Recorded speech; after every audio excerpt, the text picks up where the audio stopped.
This Friday, Jamie Lee Curtis and Lindsay Lohan are back to switch things up in Disney's Freakier Friday. Totally. Yes. It's an absolute riot. Woo! And the only movie that can be described as So much weirder than the last time.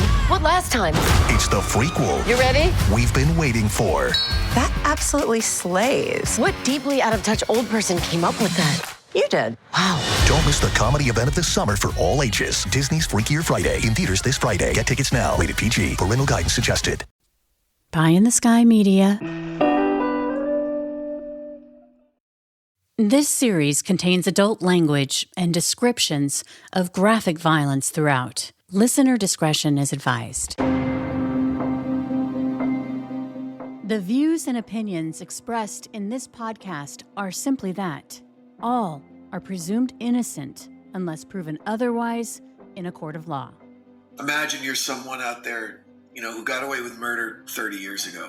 I mean, there's so many people out there, Brandon, that have gotten away with murder. There are a lot of people. Put yourself. All right. And I'm not saying this, I'm not laughing about this. This is not funny, but it's a little bit funny, this scenario.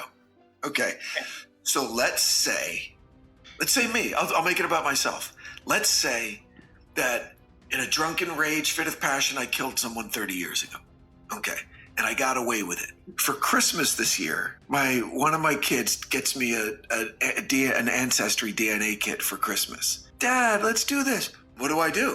I know what you would do. Right? Hold on. And they got them for everybody in the family. What do? I grab all of them and throw them out and throw them in the fire and burn them? Right? Like, how many people like that? I'm sure people have run into that scenario. Yeah. Like they have this awful, deep, dark secret.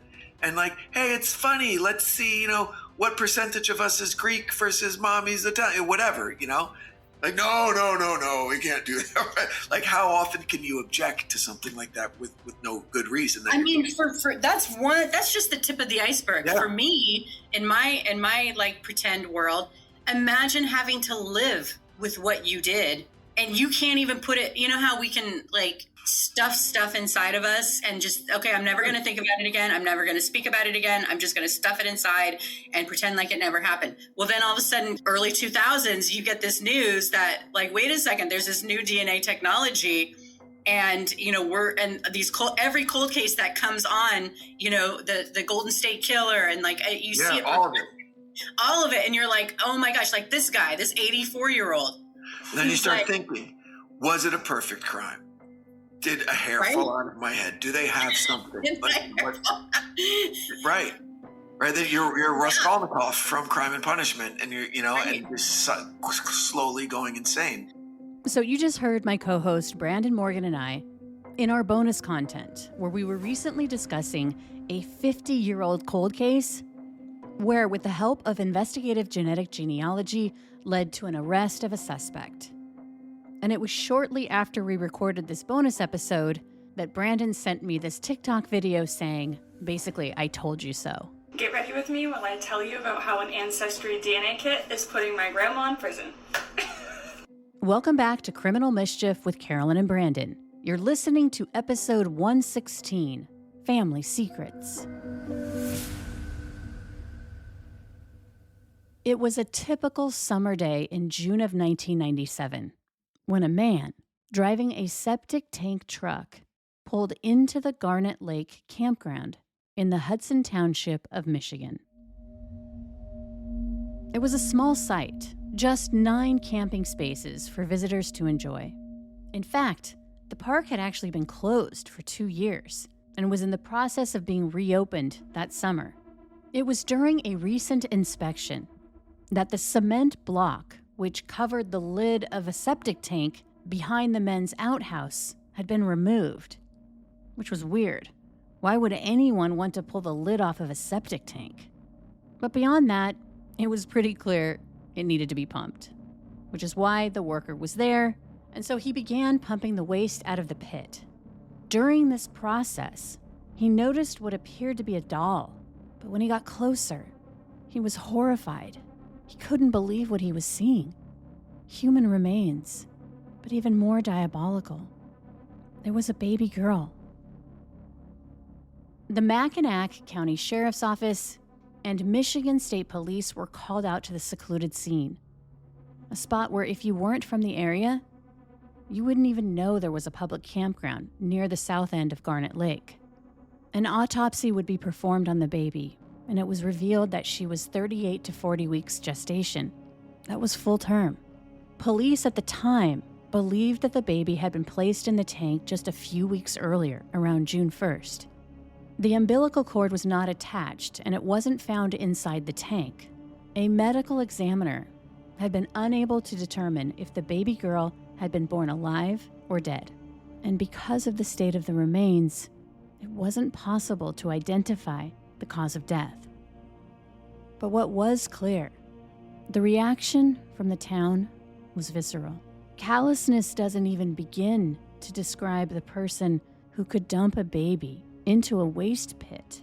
That was just a level of cruelty that basically galvanized the community to try to do right by the baby in death. Local officials would dub the infant Baby Garnet. MLive.com reported that about 40 people would attend the baby's funeral, bringing flowers to the memorial service, and that nearly $1,000 was raised to bury Baby Garnet in a white casket in the Hudson Township Cemetery, which was about a mile away from where she was found. There wasn't a lot to go on in the investigation.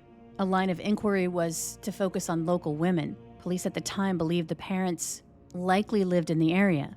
Were there any local women who had worn baggy clothes or who had appeared to gain weight and then lose it? But without really anything to go on, the case of the unidentified infant girl discovered in a septic tank went cold.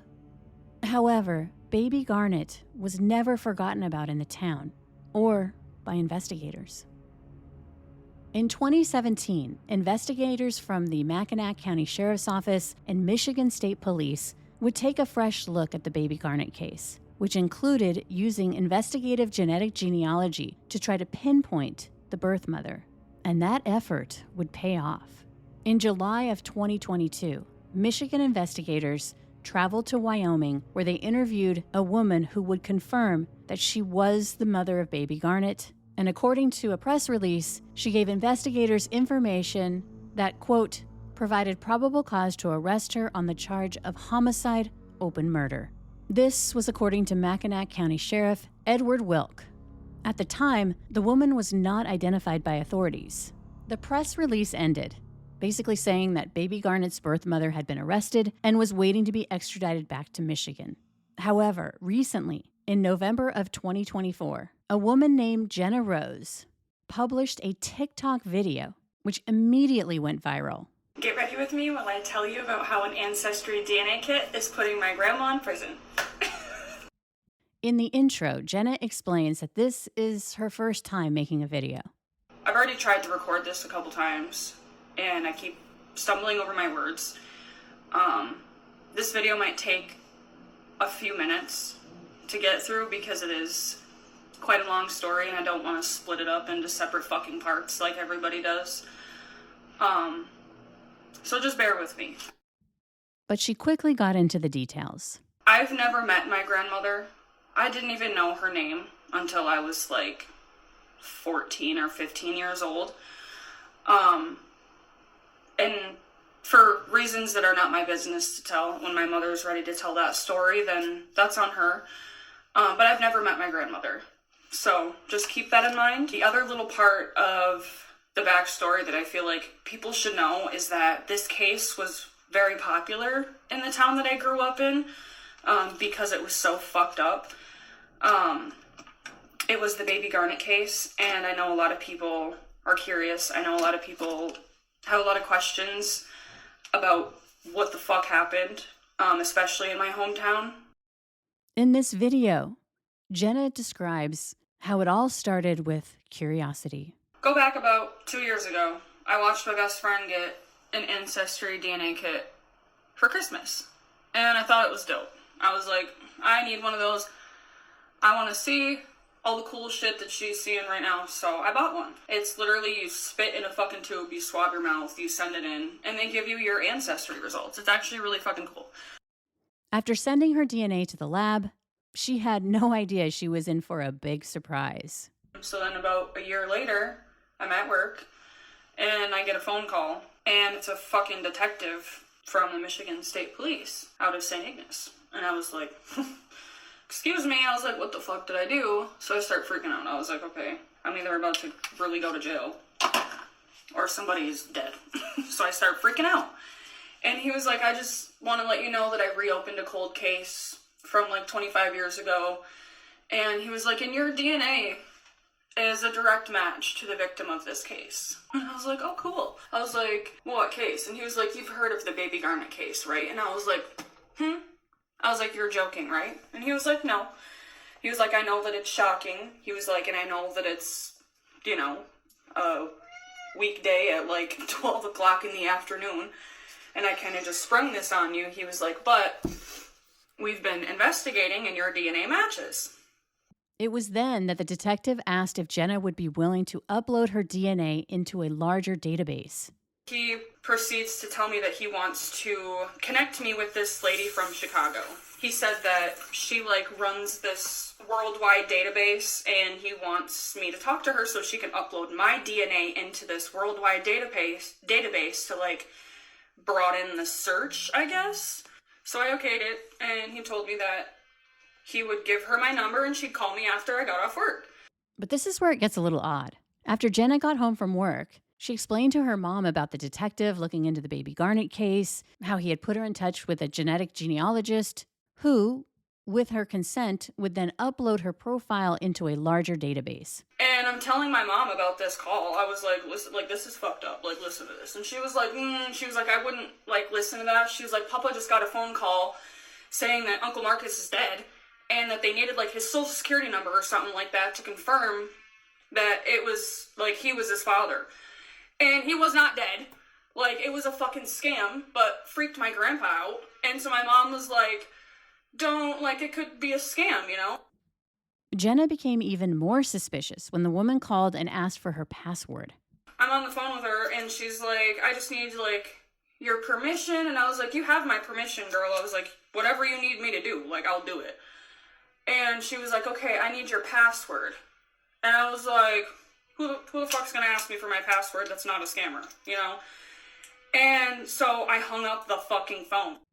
After Jenna hung up, she dismissed the entire thing as a scam. But a week later, she got a disturbing call from her mother when she was at work, telling her to come home immediately. It was just crazy. I ended up getting home, and one of my cousins were there. And she was like, you know that phone call you got? And I was like, how the fuck do you know about that? And she was like, because of there were state police at my door this morning. And I was like, okay. She was like, it's not a scam. Like, I've been in contact with them all morning. Like, you really do need to call that lady back because they need your DNA. According to a report from CNN, that woman was Misty Gillis, who was then a senior forensic genealogist and cold case liaison from Identifiers International. And it was confirmed that Jenna's uploaded DNA profile would come back as a distant relative to Baby Garnet. So they were like, are we able to speak with your mom? And I was like, actually, she's sitting right here. So they spoke with my mother. They asked for her permission to take her DNA. So they ended up meeting up with her the next day, taking her DNA, and ended up, obviously, running it through the same database that they ran mine through, and ended up finding out that it's not a distant relative to my mom, but a direct relative. And the only other people that it could have been was my mom's mother. Jenna's video garnered a lot of attention and questions, prompting Jarrett Ross, the Genie vlogger, to weigh in. I should say that Jarrett is not involved in the investigative genetic genealogy in this case, but was responding to Jenna's video as a subject matter expert.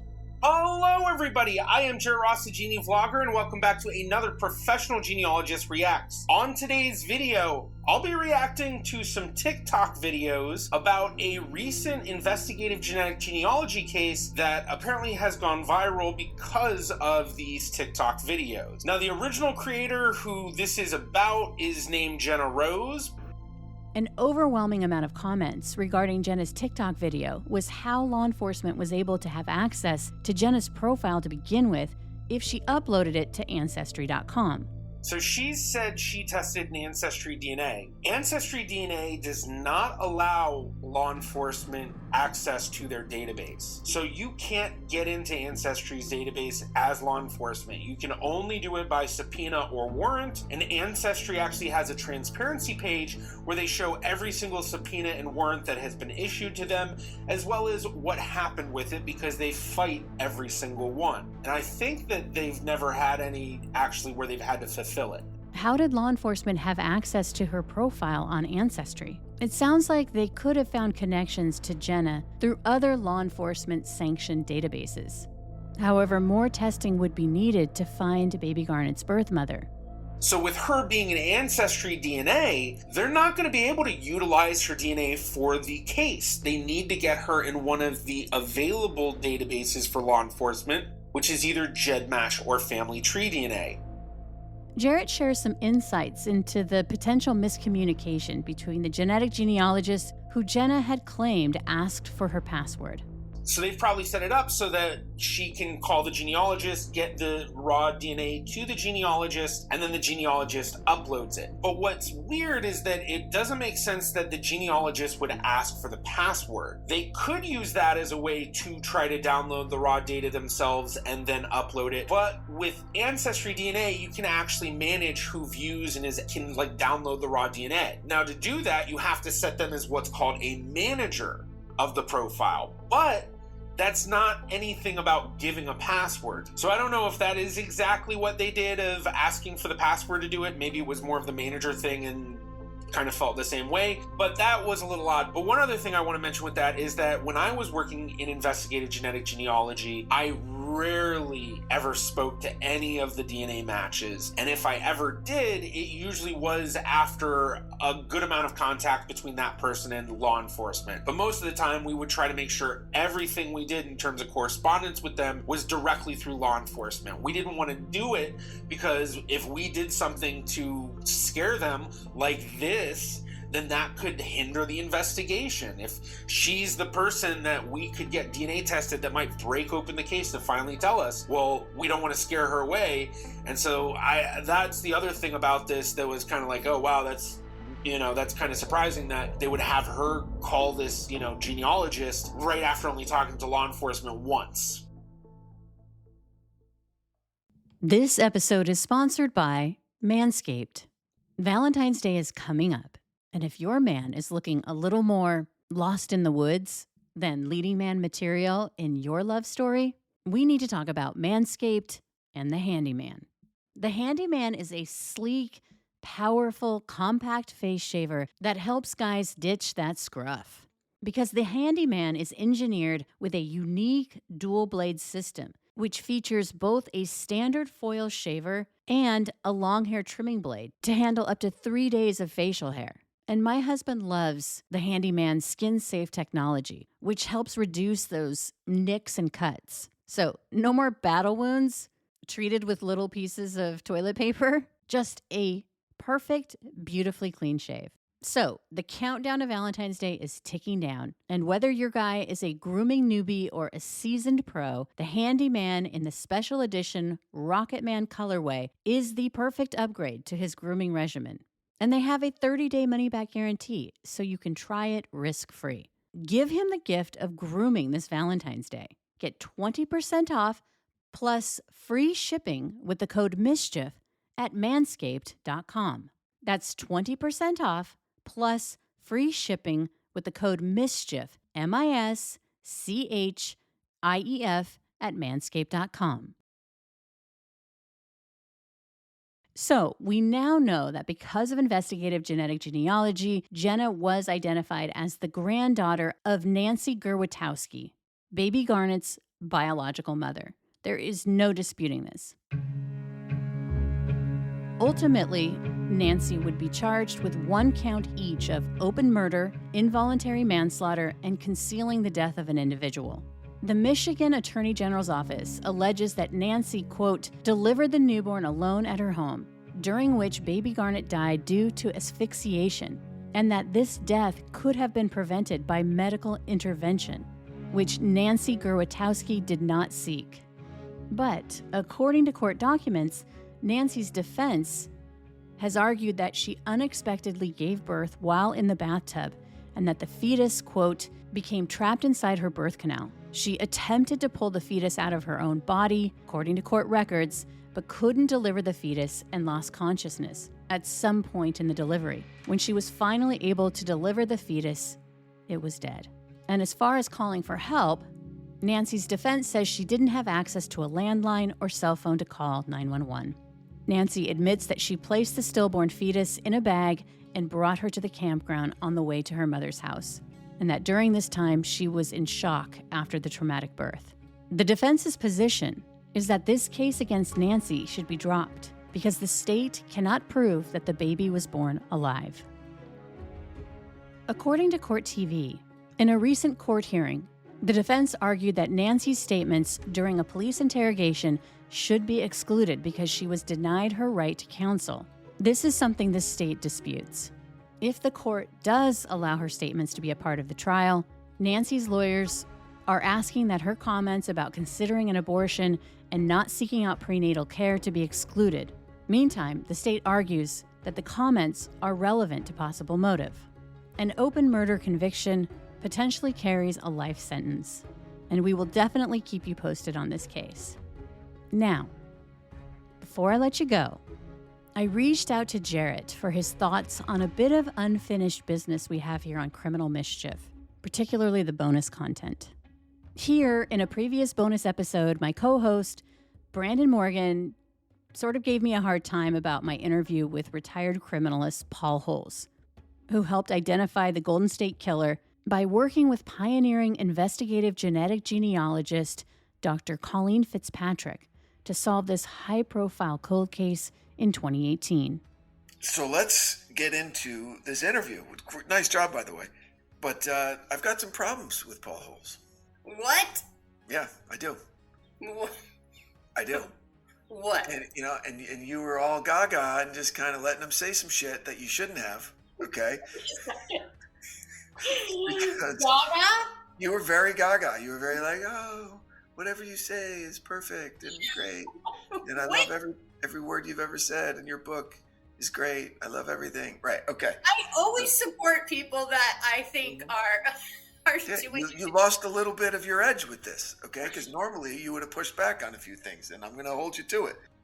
I would concede later in the episode that I did get a little caught up in the excitement of hearing about all the hard work it took to solve that case, and I didn't go deeper into issues of privacy at a time, 2018, when the majority of people who were uploading their DNA profiles to these databases were folks primarily interested in genealogy and adoptees who were looking to find their birth parents, not people necessarily doing so to help law enforcement, which is why having the opportunity to speak with Jarrett on the Baby Garnet case, I wanted to continue the conversation about his opinion of privacy in the age of investigative genetic genealogy. But first, I had him listen to a portion of that conversation between Brandon and I about investigators using an approved genealogy database to locate the Golden State Killer. That adoption genealogy company was not originally created to help law enforcement find a serial killer. Yeah, I think that's why it's an interesting case for so many different reasons that this had never been done before. So the rules hadn't been made up as to what they should do and what they shouldn't do. But you're absolutely right. You know, there's people who are like, hey, people need to make informed decisions. They need to know, they need to have, you can't just make it to where, because I think what they had at first was like, it was, law enforcement could use it. And then they changed it to, are you giving permission? Are you giving consent for law enforcement to use it? It was a Fourth Amendment thing, right? It was a search. It would constitute a search. My take on Paul Holes, and you may think whatever you think, is that he was so passionate about what he was doing. He just wanted to do it. And I get it. Yeah. I totally get it. But so when he says things like, he threw a lot of shade around. He's like, he quoted as saying they didn't want to help. Yeah. You know what? When you and I have had conversations about DNA and both of us having our tinfoil hat on, I know that if there's law enforcement listening to us talk, they're going to have their opinion about us thinking like we don't want to share our DNA, and it has nothing to do with whether or not we want to help. We just don't want to. So basically, I think you can get the gist of the conversation, which is, what was the beginning of I tried to kind of explain it a little bit there, but I'm sure you can explain it much better about how it was originally created for adoption cases, right? Or what, because then, when they were doing the Golden State Killer case, Paul Holes was basically like this one, I can't remember who he went to first, but they wouldn't they wouldn't share the database. And so it became the thing, but it wasn't like he was trying to thwart that. He was just trying to remove the obstacle so he could get what he wanted to get. But, to Brandon's point, he thought that was potentially an overreach. So it's kind of interesting in that when I think back to the early days when I first tested, and I instantly uploaded my DNA to GEDmatch. At the time, they also had a website called Y Search, which was run by the same people as GEDmatch, which was Y chromosome DNA. And I remember reading the privacy statement when I did that. And the thing that stuck out to me, and maybe I just misremember this over the years, I've never actually gone to look back, and this is probably the first time I've even mentioned this publicly, I think, is I remember the GEDmatch terms of service having something in there saying that, the purpose of this is for genealogy, but that anybody that's doing DNA can use this for research, which I think was kind of not necessarily like a law enforcement idea. I imagine they probably put that more in there as like, well, people are making their DNA available. So it's, anybody that's doing any sort of research, you can use the, upload your DNA or, whatever.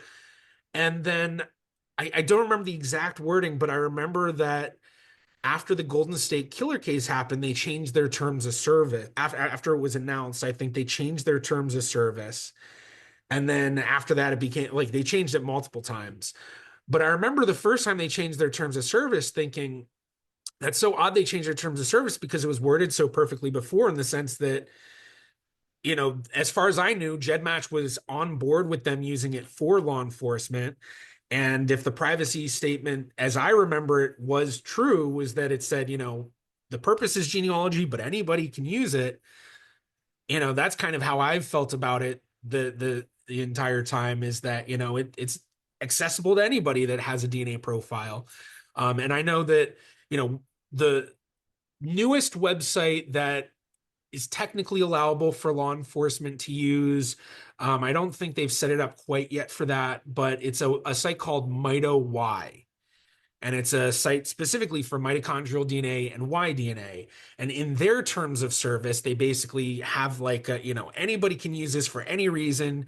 Here's a list of some of the reasons people may use it. And then there's like a list of like 12 or different reasons, but it basically, says like it could be for any reason, even beyond what we list here.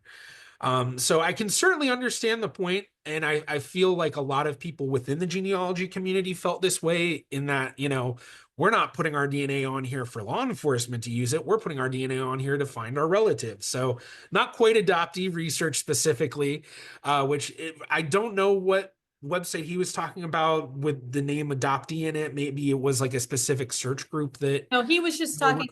We were talking about during the interview, Paul had talked about another case that he'd heard about that really kind of planted the seed about this could be the thing that helps get the Golden State Killer. It was the case that was related to the barrels, the bodies that were in the barrels, and then there was a girl. Was that the one in Texas? Somewhere, and there was a young girl who was somehow tangentially related to the killer, and she wasn't related to him. It's like he took her, but when they were trying to find out who her relatives, who she was, because she was adopted, because he just left her somewhere. And so they finally realized, wow, she wasn't even related to this guy, and these are her parents. So that's where it became the first clue where Paul had heard of that case and was like, oh my gosh, maybe we could use that to find, because they had plenty of the Golden State Killer's DNA. That was not an issue. So that's kind of how the conversation was going of like, why didn't you ask more questions about, did they really have permission to use it? And what was kind of the feeling at the time where it's like, most people are like, yeah, we want to solve this. But then there's other people where we have to, these are the infancy stages of protecting privacy, because this is where we lose it. Well, and the other thing is that it's not just the one database of GEDmatch. There's 3 databases, technically 4, that allow uploading of the autosomal SNP DNA test. So GEDmatch, Family Tree DNA, MyHeritage, and then Living DNA, which is probably the one that I imagine most of your audience has not heard of.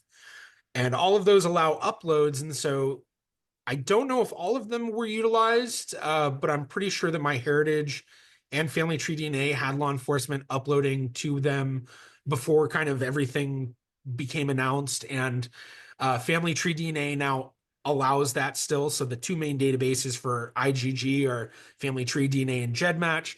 Even though the Golden State Killer was arrested in 2018 with the help of investigative genetic genealogy, 7 years later, IgG is still evolving.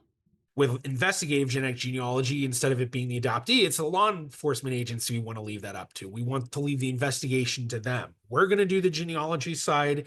We're going to get them in that investigative lead based on what we're seeing, and then leave it to them for the rest. And like I said, there were a couple of times where the agency themselves were asking us, we would like you to talk to this person because they have this and that, and it's above our, knowledge. And so very, very, very rarely but that's the thing too, is that especially with the field now where there's so many teams being built around investigative genetic genealogy, the standards are currently being set. So there's a lot of different boards for certification that are being created, and there's a lot of groups that are basically, trying to figure out for investigative genealogy, what are the standards we need to set, So there's still kind of a little bit of a Wild West feel to it, where there's not a set of protocols in place. In a lot of senses, there's been a lot of things kind of put in place. The FBI put out a thing of guidelines. I'm trying to remember when, because I first became an investigative genetic genealogist in 2019. That was when I was hired by DNA Labs International. They started me out as a contract worker, then they bumped me up to part-time within a few months, and then by the end of the year, I was a full-timer. So once I got into the game, that was 2 years, I think, after Golden State Killer had been addressed. And so at that point, that was kind of around the time where a lot of people were really starting to push for a lot of the guidelines and things to be set. And it's still in the works. What do you think about people's concerns about, doing these, going into these huge databases and contributing your DNA, and that it could be later used by corporations to, deny healthcare? Like, what are your thoughts on that? Well, the thing I always like to start out with on this is that at the moment, there are laws throughout the US and in other areas of the world that prevent some of the worries that people talk about. So in the US, we have the Genetic Information Non-Discrimination Act, which is often nicknamed GINA, G-I-N-A. And that is an act that basically says that health insurance companies cannot use your DNA to deny coverage. You cannot be discriminated against because of your DNA. Now, there isn't full coverage with it. I don't know the nitty-gritty about what things aren't covered with it. But for the most part, there are laws. So like in Europe, GDPR law, which I think a lot of us are familiar with, because that's now every website we go to, we have to click, the cookie preferences. But that's part of that GDPR law is the genetic stuff. But with all that said, that's not to say that politicians could reverse that. Or, we know how these things can change. And when you put your DNA into a database, there is a risk to it. You do need to realize that, these companies can change their terms of service, or maybe they sell their data, or that is something that can happen. And so you do need to figure out, is that risk worth it to you? Kind of in the same way that, if you want to have a Facebook profile or apply for a credit card, or, there's different levels of securities with all those and different things to worry about. But it's just one of those things of you're giving up information. Obviously, genetic information is very unique in terms of the information given, but you're giving information that even if they don't change their terms of service, there could be someone at their company that does something nefarious that's illegal, and that we find out they were downloading data and selling it on the black market, or there's always a risk with that. In my opinion and in my experience, I don't see anything that, at least at this point, where if they had my DNA code, they could really do anything with it. That's not to say that couldn't happen in the future. So personally, in my opinion, I don't feel that the risks are that much that I'm not comfortable doing it and asking my family members to do it, but I can certainly understand how a lot of people might find those risks not worth it, especially if they're not, if they don't want to do the genealogy stuff. A lot of people that do these tests are people that genealogists have been like, hey, do a DNA test. Or, there's a lot of times where, someone in the family is like, I thought it'd be fun if we all did DNA tests. And, that's a common one I hear a lot. Okay, so now it's official. Before I let you go, I wanted to announce that right now, for the first time, Criminal Mischief with Carolyn and Brandon is available on YouTube. So go check it out. And as always, thanks for listening. From Cloud 10, Criminal Mischief is a pie-in-the-sky production, recorded in the beautiful Pacific Northwest. We're produced by Brandon Morgan and myself, music by Soundstripe. I'm Carolyn Osorio, your writer and host.